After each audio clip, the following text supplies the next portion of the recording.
Tracey Emin is one of the best known and most celebrated artists in the UK. A painter, a drawer, a sculptor, a photographer, she also works on fabric and with neon. Her work is both autobiographical and speaks more broadly of the female experience. But in the past year, it wasn't the pandemic which floored her, but a diagnosis of a very aggressive form of cancer, which she was unlikely to survive.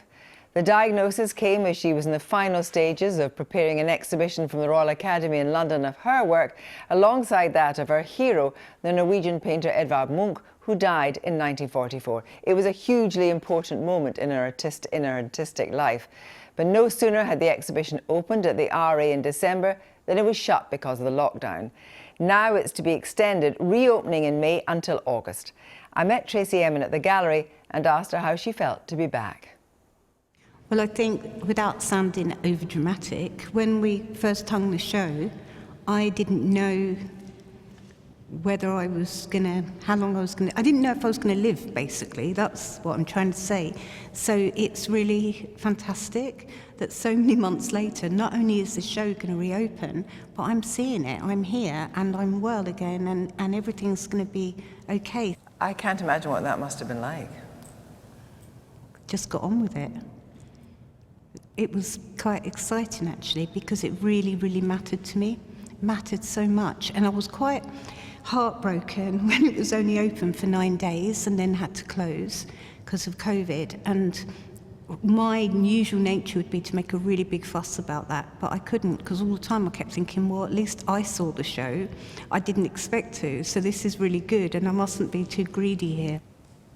When people come to see it, though, you're also thinking that people are going to come to see it after a period in lockdown where they haven't had the benefit, or most people haven't had the benefit, of great visual art.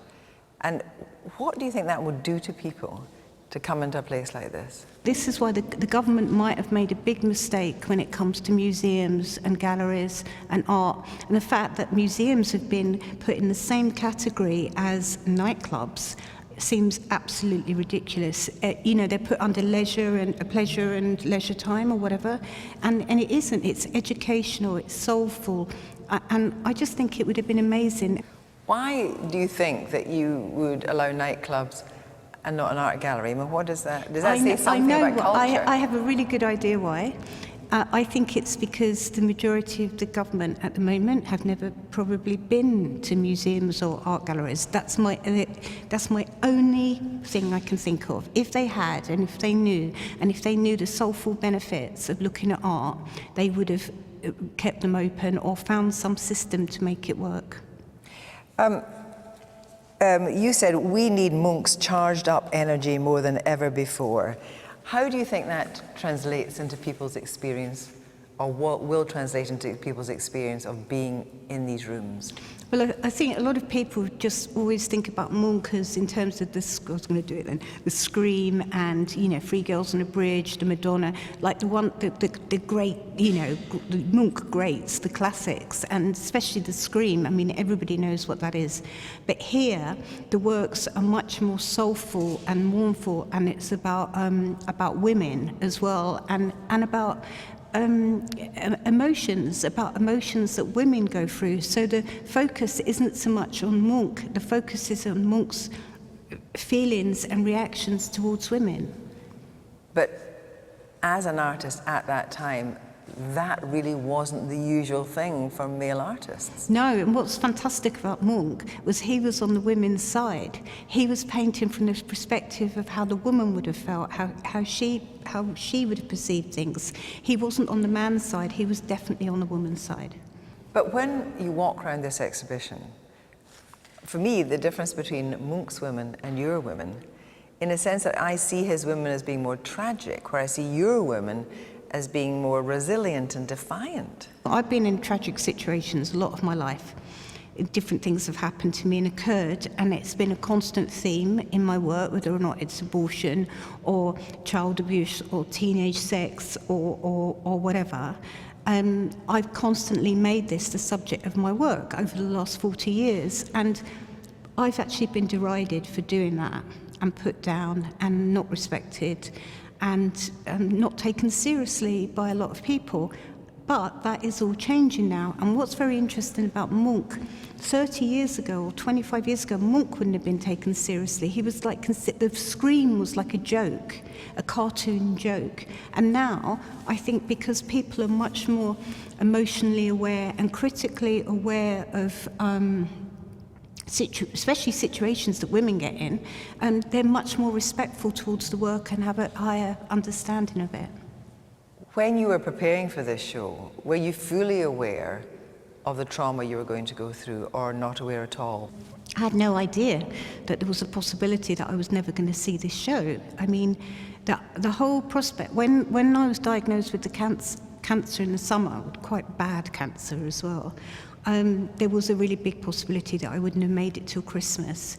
And so the idea that I was putting this, everybody told me as well to cancel the show or postpone the show. In fact, I did 4 shows, and they said because of lockdown and everything. And I said, no, I've got to do these shows, because if something happens to me, what else have I got? I said, I've just got to do this. So, what is squamous cell cancer? Why is it so aggressive?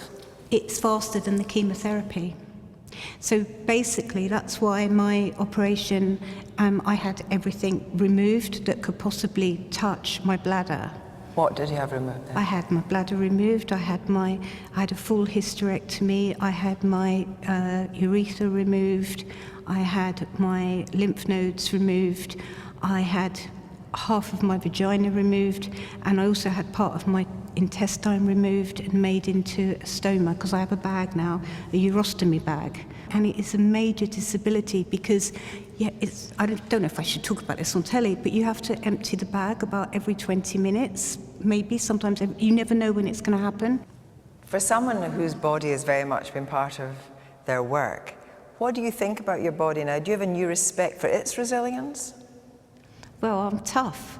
I didn't know how tough I was. And when you've been through, like what I went through, it's like being in a plane crash and getting up and walking away. And when that happens, you're so grateful for life, for every single moment. I still shout and scream because that's what I'm like, but I'm grateful for everything now and so much more happy and content. You know, you've said before that you, as a teenager, you were raped twice and you suffered sexual violence. And of course, we know during this pandemic, particularly during lockdown, that domestic violence has been on the increase. We've also had murders, the murder of Sarah Everard. But now there seems to be a moment where young women and teenagers now feel able to come out and talk about what's happened to them. I wonder if that is a big change. Well, when I grew up, girls would come to school and they would say, I was broken into last night, or I was broken into yesterday. And broken into meant, it's so crude, meant you lost your virginity, and that would be it. And you wouldn't say, I lost my virginity, or I made love with so-and-so, or whatever. You were broken into because you didn't want to be, and the men broke into you. And this was just taken for granted, that this would just happen. And this was in the 70s. And I think for me, I was more than broken into. I was raped against my will, and I think the effects. I always say that wasn't the problem. The problem for me was the effects that it had later. I just wanted to end up sleeping with half of Margate to get my own revenge. I wanted to empower myself sexually. And that might seem like, whoa, great for the women, or the girls, but it actually wasn't, because it wasn't good for my self-esteem. And a lot of young women have written to me about having abortions, being sexually abused, and they come up to me and talk to me as well about it, which is really good that my work can open that up. And what people didn't understand about my work before is this subjects have happened forever and ever and ever. And it's only because of Me Too and because of women united and coming together now and having a loud voice that people are starting to pay attention. Whereas I've always made work about these issues. And I wasn't screaming and I wasn't being a prima donna. I was saying, this happens. Girls are raped. You know, people are sexually abused as children. This happens. And I wasn't glorifying it in any way. I wasn't, in fact, the complete opposite. I was showing and expressing how awful it is.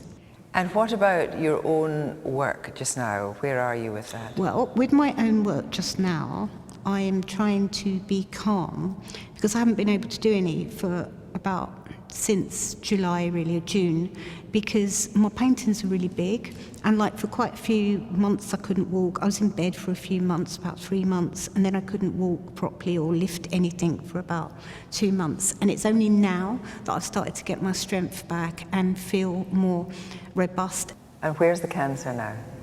Cancer has gone.